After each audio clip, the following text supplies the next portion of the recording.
একটি প্রাপ্তবয়স্ক স্ট্রবেরি গাছ থেকে আপনারা কিভাবে অধিক গাছ তৈরি করবেন বা চারা তৈরি করবেন সেটাই আপনাদের দেখাবো।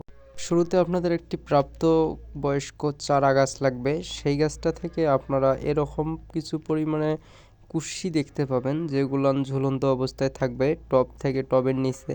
আপনারা এই কুশিগুলান সর্বপ্রথম একটু সাইডে নেবেন, নেওয়ার পর আলাদা একটা টবের মধ্যে সার ও মাটির মিশ্রণ নেবেন।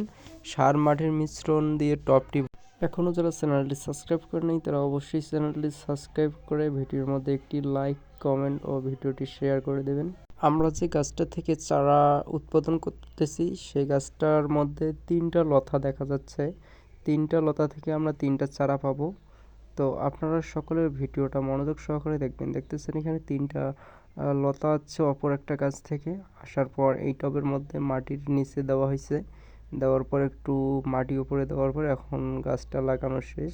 তো সেচ দেওয়া হচ্ছে যাতে মাটির মধ্যে রস থাকে, কারণ মাটিটা একদম শুকনো ছিল। তো আপনারা অবশ্যই ভালোভাবে কাজটা করবেন যাতে গাছগুলো আঘাত না পায়। খুব সচেতন থাকবেন, কারণ এগুলো অনেক হালকা গাছ হয়, অল্প একটু কম বেশি হলেই গাছগুলো ভেঙে যায়। এখনও যারা চ্যানেলটি সাবস্ক্রাইব করেনি তারা খুব দ্রুত চ্যানেলটি সাবস্ক্রাইব করে নেবেন, তাহলে নতুন নতুন ভিডিও আপনারা খুব সহজেই পেয়ে যাবেন। ধন্যবাদ সবাইকে।